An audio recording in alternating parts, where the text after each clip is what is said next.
오늘은 주현절 세 번째 주일입니다. 본문에 있는 내용을 따라서 제목을 지나가니라라고 하는 제목으로 정해보았습니다. 주현절이라고 하는 것은 지난주에도 말씀드렸던 것처럼 예수님께서 이 땅에 공생의 기간을 살았던 것에 대해서 세례받음으로 시작하여서 십자가 달려 돌아가시기까지 약 3년 반 정도의 공생의 기간에 대해서 우리가 생각해보는 시간입니다. 그리고 그 공생애를 통해서 예수님께서 우리들에게 무엇을 말씀하시고자 하시던가, 우리들에게 무엇을 가르쳐주기를 원하셨던가, 이것에 대해서 다시 한번 깊이 생각해보는 기간이 주현절의 기간입니다. 했을 때에 이런 걸 한번 우선 생각해봤으면 좋겠어요.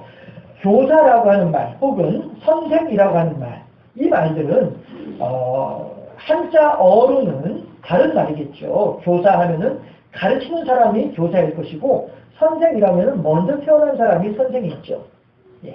그러나 의미적으로는 동일하죠. 가르친다라고 하는 것은 알고 있을 때 가르칠 수 있는 것이고요. 먼저 태어났다라고 하는 것은 먼저 경험했다라고 하는 말이고, 아직 늦게 태어난 사람이 경험해보지 못한 것을 먼저 경험했기 때문에 늦게 태어난 사람이 겪을 일들에 대해서 먼저 알고 있는 사람이 맞는 거죠.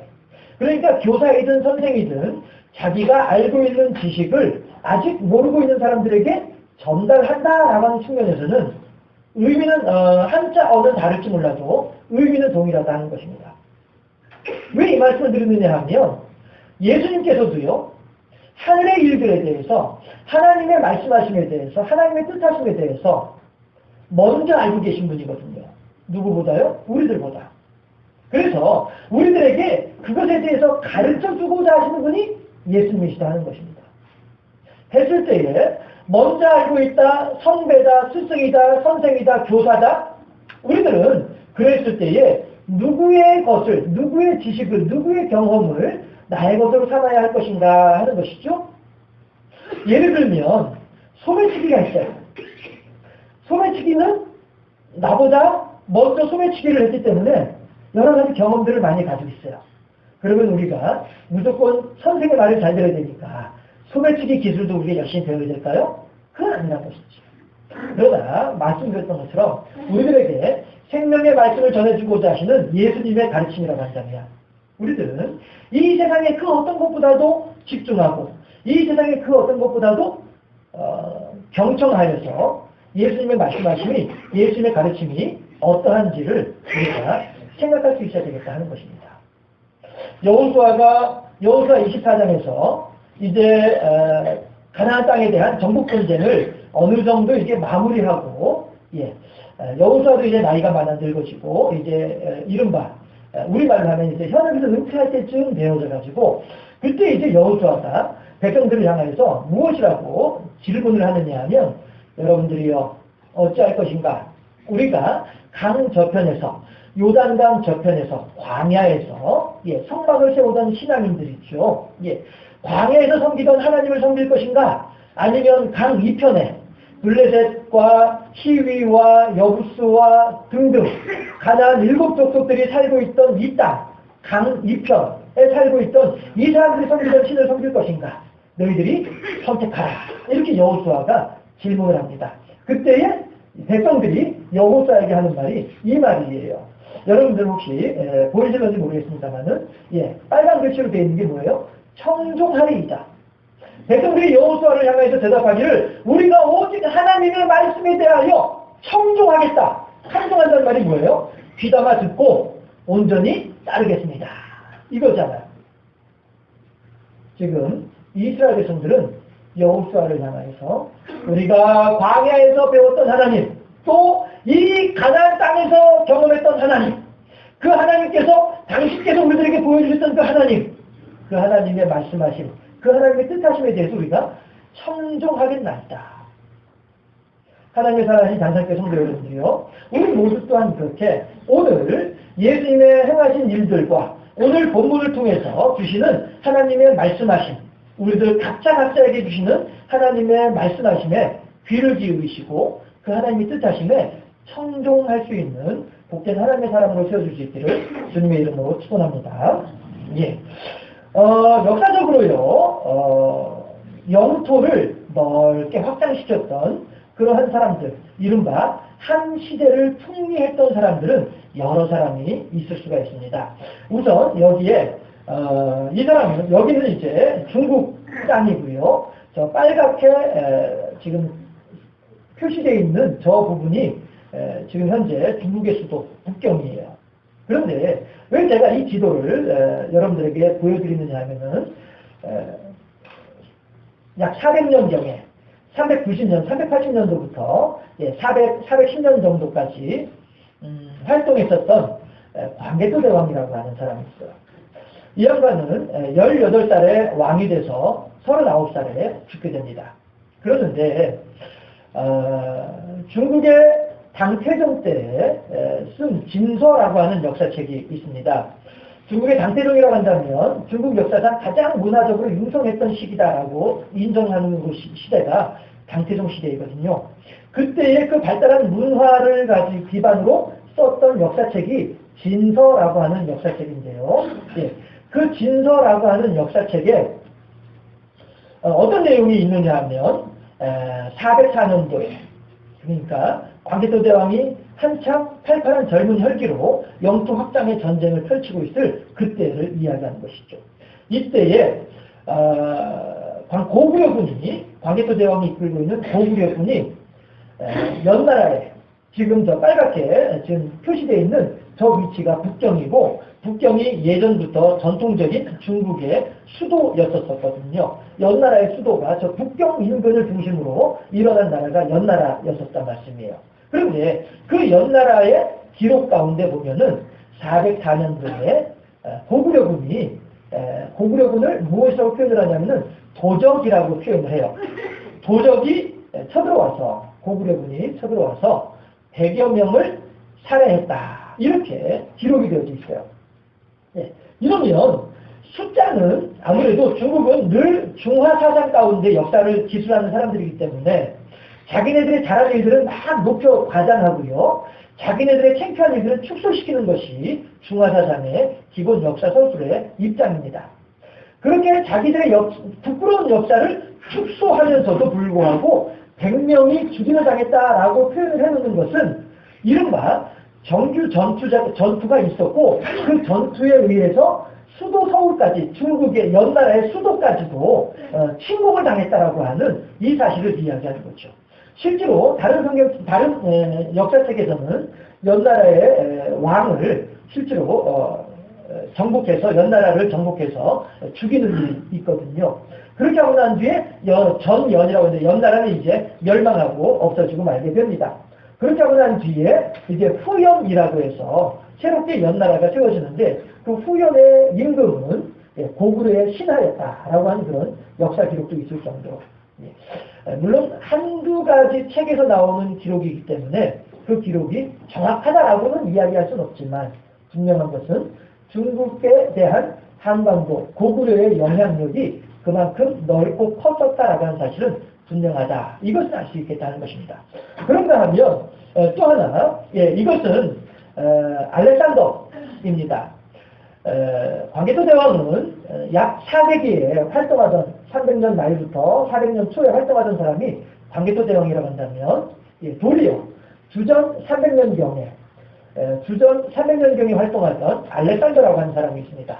알렉산더라고 하는 사람이 지금 오렌지색으로 짙게 표시되어 있는 저기가 마케도냐인데요. 마케도냐고 지금 지도에는 나와 있지 않습니다만은, 지도 이 부분으로는, 그리스가 이제 있게 되는 거죠. 여기가 이제 그리스의 그 일부분인데요. 그런데 이 마케도냐에서 시작해가지고 알렉산더가 20살에 임금이 돼가지고 33살에 죽게 됐는데요. 광개토 대왕과 비슷한 연대를 살았죠. 그런데 이 사람이 저 자그마한 나라에서 시작을 해가지고 나중에 33살 죽을 때에는 어느 만큼의 영토를 확장하느냐 하면은 이렇게 확장을 하게 됩니다. 제가 그 밑에 이제 줄을 그어놓고 했습니다만은 첫 번째 여러분들 보시기에 가장 여러분들 보시기에 왼쪽에 있는 점이 바로 마케도냐. 알렉산더가 출발하던 군대 3만 명을 이끌고 출발하던 전국전쟁을 시작하던 그때이고요. 해서 거기서 이제 페르시아로 와서 우리 성경에는 바사라고 나와 있죠. 이 바사에 와서 다리오 왕, 다니엘서에 나오는 다리오 왕과 더불어 전면전을 펼칩니다. 이것이 마케도니아를 출발해서 이 아시아로 넘어오는 첫 번째 전쟁이라고 할 수 있겠죠. 이때 다리오 왕이 알렉산더에 패배해서 도망을 가요. 도망을 가고 알렉산더는 도망간 다리오 왕을 쫓아가죠. 쫓아갈 때에 도망가던 중에 다리오 왕의 부하가 다리오 왕을 창으로 찔러서 죽게 만듭니다. 이렇게 해서 바벨로니아가 페르시아가 알렉산더에서 정복을 당하게 됐죠. 그렇게 하고 밑으로 남하해가지고 지금 이스라엘 땅, 가나안 땅을 지나서 이집트에까지, 애굽에까지 내려가서 정복 전쟁을 펼치면서 애굽에다가는 알렉산드리아라고 하는 항구 도시도 세우고 말이죠. 그 당시 알렉산드리아에 있는 도서관은 세계 최대의 규모를 자랑하는 만큼의 아주 커다란 도시를 세우는 것이 알렉산더입니다. 그리고 다시 이제 북쪽으로 올라와가지고 비단길을 따라서 옛날에 동서양을 잇는 그 낙타타고서 캐러반들이 왔다 갔다 했던 그 비단길을 따라서 동쪽으로 와가지고 지금 가장 이쪽에 빨간색 여기가 인도 접경입니다. 이 인도 접경에까지 이제 알렉산더가 침공을 하게 되는 것이죠. 아주 넓은 땅을 그렇게 차지하게 됩니다. 그러나 32살에 인도에 와서 인도 접경 지역에서 전면전을 했지만 실패하고 다시 크세르크세스라고 하는 도시로 와서 잠시 전열을 받았는 동안에 33살 나이에 열이 올라서 열흘 만에 죽고 맙니다. 33살 나이에. 그때 죽어갈 때 알렉산더의 부하들이 알렉산더에게 임금님, 후계자는 누구로 세우시렵니까? 물어봤어요. 그랬더니 알렉산더가 하는 말이 가장 강한 자가 나의 후계자가 될 것이다. 이러고 죽어버리고 말았어요. 그랬더니 알렉산더가 약 12년에 거쳐가지고 통일을 이루었던 나라들이 알렉산더 죽자마자 곧바로 20개 정도의 나라로 다시 또 분열돼버리고 마는 거예요. 그렇게 많은 사람들의 생명을 빼앗아가면서 영토를 확장시키고 하나의 나라로 만들고자 힘을 썼지만 그가 죽자마자 그의 흔히 하는 말로 그의 시신이 썩기도 전에 나라들은 다 20개 나라로 다 분열돼버리고 마는 것이 이것이 인간의 업적이더라 하는 것입니다. 알렉산더는 또 하나 유언하기를 뭐라고 유언을 했냐면 내가 죽거든 내 손을 관 밖으로 내어놓아라. 무슨 얘기겠습니까? 공술의 공수고의 인생을 이야기하는 건 아니겠느냐 하는 것입니다. 우리 어른들 그냥 말씀하시기를 아이가 태어날 때에는 두 손을 꼭 쥐고서 태어난다고 하잖아요. 어떤 사람들은 그것에 대해서 평하기를 이 세상에 있는 것들을 어떻게든 움켜쥐고자 그렇게 손을 꽉 쥐고서 이 땅에 태어나지만 죽을 때에는 두 손을 다 펼쳐놓고서 가더라 라고 하는 것입니다. 공술의 공수가 있죠. 전에도 말씀드렸죠. 저희 할머니께서 돌아가셔서 염을 할 때에 이제 유족들이 이제 가서 이렇게 염하는 장면을 지켜보았었죠. 그랬더니 제가 이렇게 보면서 그 어른의 손이 이렇게 그 시트 바깥으로 이렇게 나와 있더라고요. 그런데 실가락지 하나가 이렇게 끼워져 있더만요. 그래서 제가 유심히 봤어요. 과연 저 어른이 저 실가락지를 가지고 가실까 아니면은 다른 사람에게 주고 가실까 지켜봤어요. 그랬더니 염하는 분들이 그 가락지를 쏙 빼더니 이거 어느 분이 가지시겠어요? 이러더라고요. 이제 따님이 그러니까 이제 고모 되시는 분이 그 가락지를 받아가신 걸 보면서 속으로 아하 그렇구나 역시 어느 것 하나 몸에 지니고 가지 못하는구나 이 생각을 했던 적이 있었습니다. 여러분 우리들은 과연 이 땅을 살면서 무엇을 가지고 갈 수 있겠느냐 하는 것입니다. 과연 우리들은 이 땅을 살면서 어떤 것에 마음을 두고 살아야 할 것인가 하는 것입니다. 이 광개토 대왕은 4세기에 활동하던 사람이라고 말씀드렸습니다. 그리고 알렉산더는 주전 3세기에 활동하던 사람이라고 말씀을 드렸습니다. 그 중간에 지역적으로도 그 가운데 시기적으로도 그 가운데 계시는 분이 누구예요? 예수님이시죠.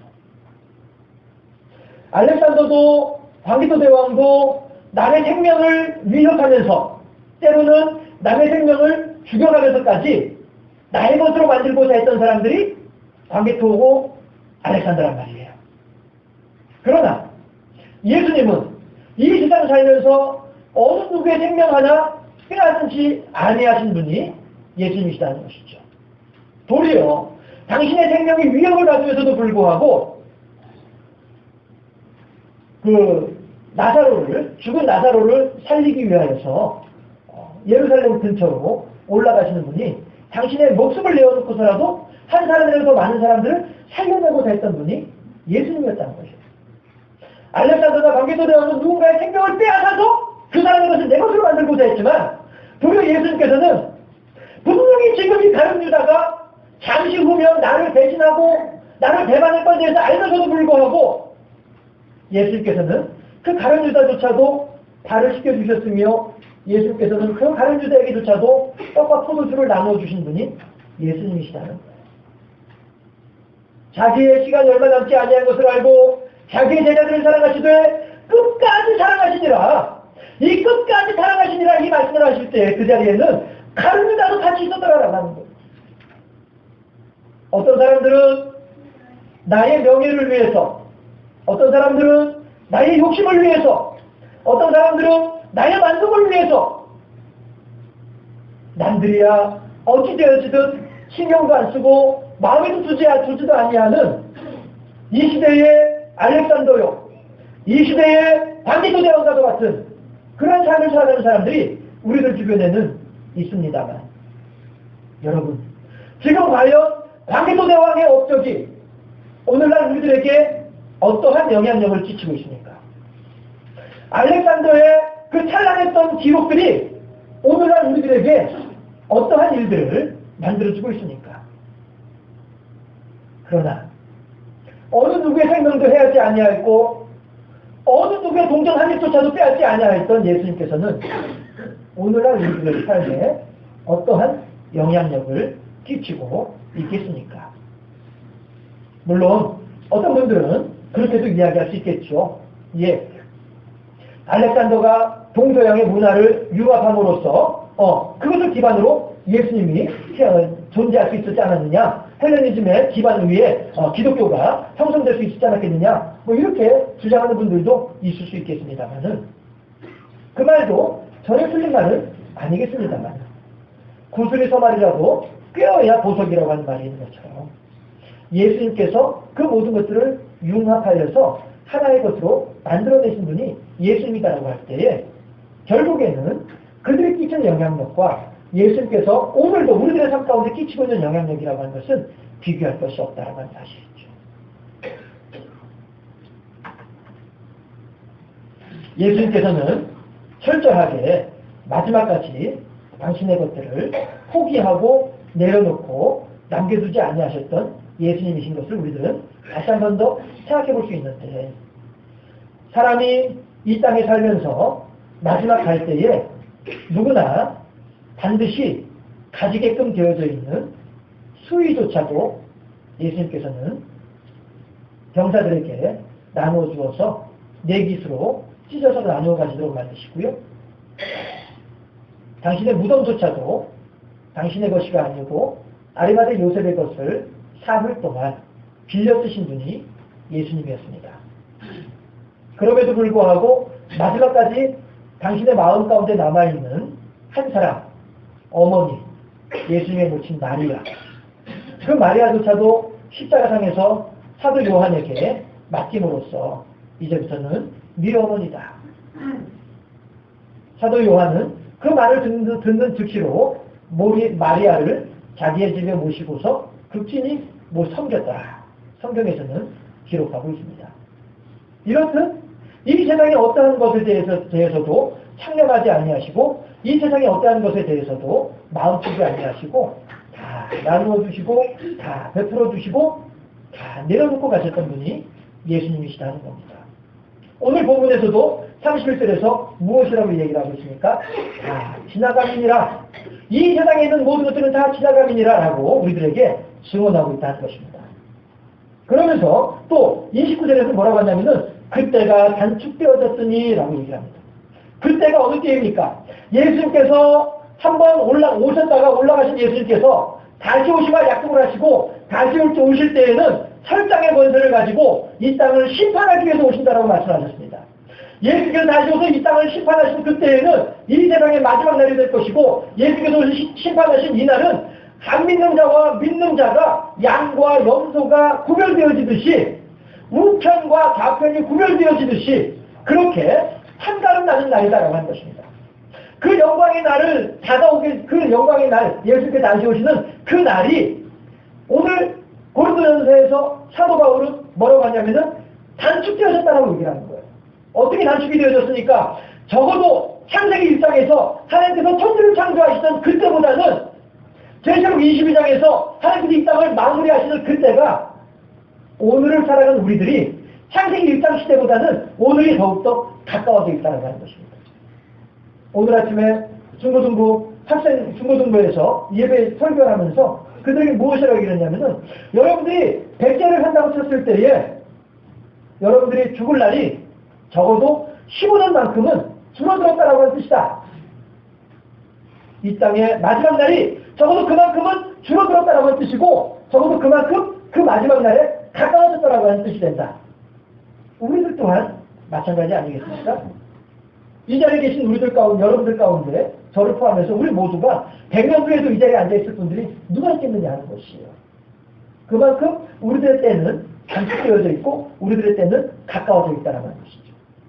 그렇다면 공부를 잘하는 학생은 어떠한 학생이 공부를 잘합니까? 시험 날짜가 가까운 것을 알면 알수록 더욱더 열심히 공부하는 사람이, 열심히 시험 준비하는 학생이 공부를 잘하는 학생이죠. 지혜로운 성도라고 하면 어떤 사람, 어떤 성도가 지혜로운 성도이겠습니까? 그때가 얼마 남지 아니한 것을 알고, 그렇다면 이 얼마 남지 않은 이 때를 어떻게 살아야 할 것인가, 하나님이 말씀하신 하나님의 가르침이 어디에 있는가 잘 깨달아 알고 그대로 청정하는 사람이야말로 참으로 지혜로운 성도요, 하나님의 복받은 사람이 아니겠느냐 하는 것입니다.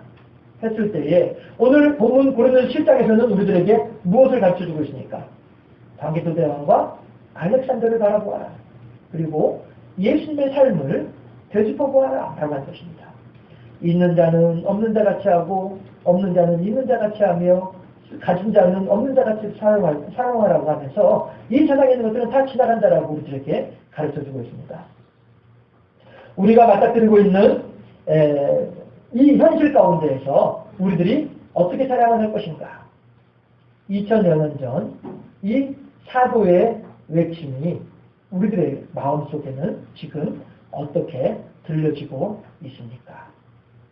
도둑이 재발 저린다고 하는 말이 있는 것처럼 우리 또한 사도의 가르침을 따라 이 세상 것에 참여하지 말아야 함에도 불구하고 우리들의 양심에 찔림이 있고 이 사도의 외침이 오늘 우리들의 마음속에 커다란 울림이 되는 것은 우리들 스스로가 그렇게 살고 있지 못하기 때문은 아닌가 하는 것입니다.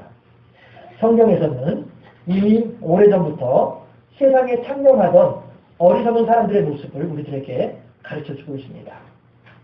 감히 하나님과 동등된 자리를 삼하였던 아담과 하와가 있었습니다.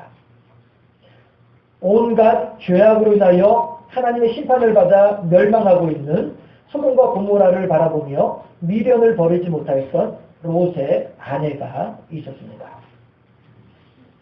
그 살면 얼마나 산다고 그 짧은 기간 동안에 부귀와 영화를 탐하면서 아버지의 등에 칼을 휘둘렀던 패역한 아들 압살롬을 우리들은 기억을 하고 있습니다.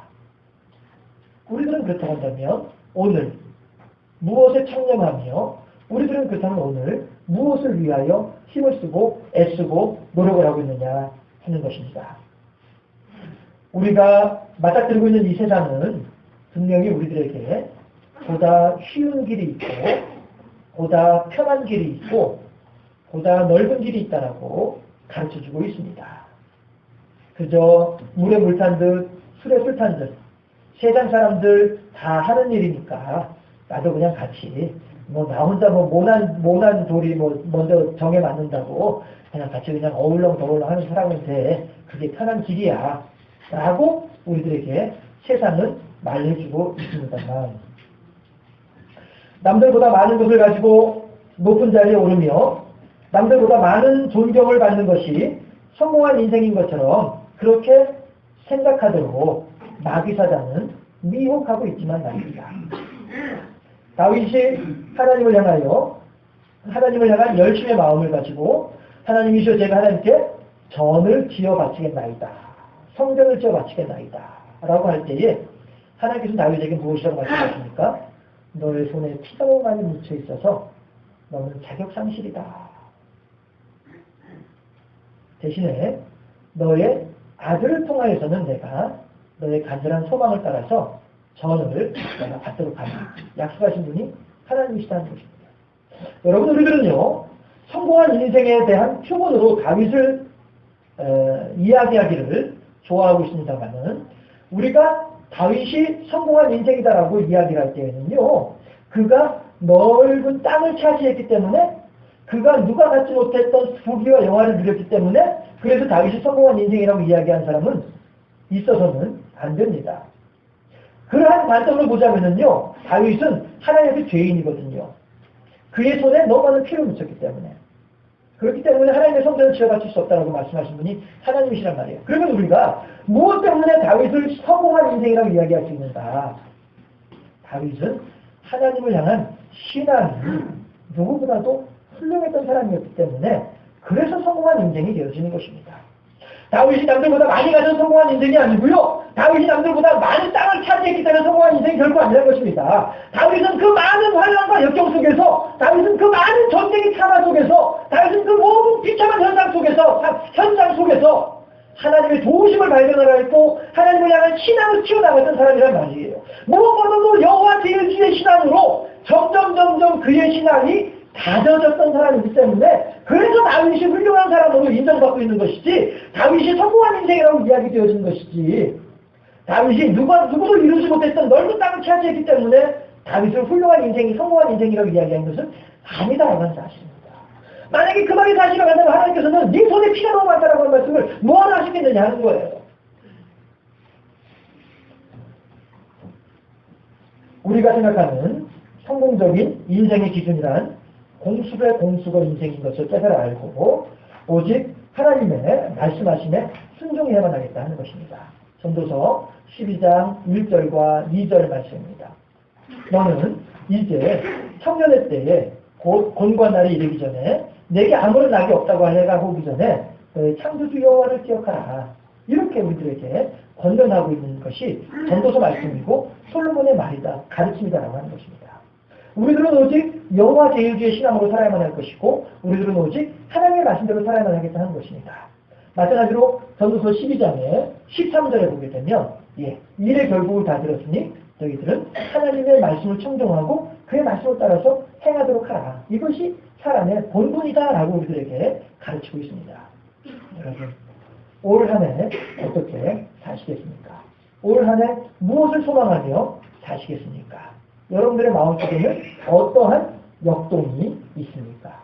오직 한 분 하나님을 향하여 순종하고 하나님의 말씀하심이 어떠한지에 대하여 깊이 깨달아 알고 비록 힘들고 어렵겠다 싶을지라도 힘들고 어려운 중에라도 순종함으로써 하나님을 기쁘시게 하고 영화롭게 하는 중에 하나님의 뜻을 이루어드리고 이 세상에 있는 어떠한 것도 내가 가지고 갈 수 없지만 내 마음속에 함께 하신 하나님의 사랑만큼은 우리가 끝까지 가지고 가고 영원한 생명 속에서도 함께 할 수 있는 분이 예수님이시다 하는 것이죠.